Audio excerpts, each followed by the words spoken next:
आफ्नो जीवनमा कहिले पनि लागू औषध सेवन गर्दिन।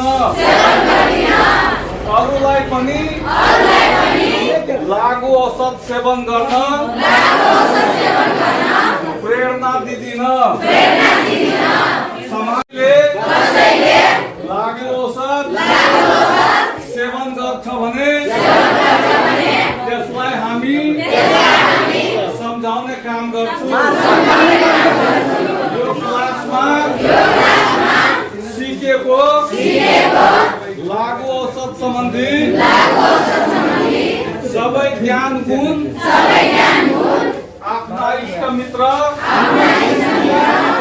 छिमेकी राष्ट्र समाजका सबै व्यक्तिमा जगाउने छु। आफू जीवनमा सधैँभरि लागू औषधबाट टाढा रहनेछु। लागू औषधको सेवन कहिले पनि गर्ने छैन। गरे भने सरस्वती माता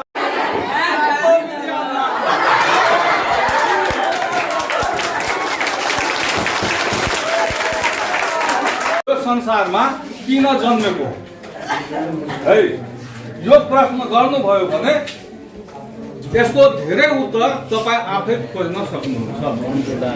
अब सबैको केही फरक फरक हुन सक्छ, तर मेरो के छ धारणा भने म के धारणा राख्छु भने हामी संसारमा जन्मियौं मानव भएर हाम्रो एउटा मात्र उद्देश्य हो, त्यो भनेको राम्रो गर्नु। हाम्रो पहिलो र अन्तिम उद्देश्य के हुनु पर्दछ भने राम्रो गर्नु। तपाई खेती नै गर्नुहुन्छ भने राम्रो खेती गर्नुस्, पढ्नुहुन्छ भने तपाई राम्रो विद्यार्थी बन्नुस्, तपाई जागिर खान जाँदै हुनुहुन्छ भने राम्ररी चाहिँ जागिर गर्नुस्, तपाई डाक्टर हुनुहुन्छ भने राम्ररी चाहिँ बिरामी उपचार गर्नुस्। तर हाम्रो मानव जीवनको पहिलो लक्ष्य भनेको राम्रो। हामी जे क्षेत्रमा काम गर्छौं त्यहाँ राम्रो गर्छौं, त्यही नै हाम्रो पहिलो उद्देश्य हो। अब अरु के छ, अब तपाईहरु अहिले विद्यार्थी हुनुहुन्छ है, पढ्दै हुनुहुन्छ। तपाईहरुको आमाबुवाले तपाईलाई स्कुल किन पठाएको छ, उनीहरुको पनि त केही सोचाइ होला नि है।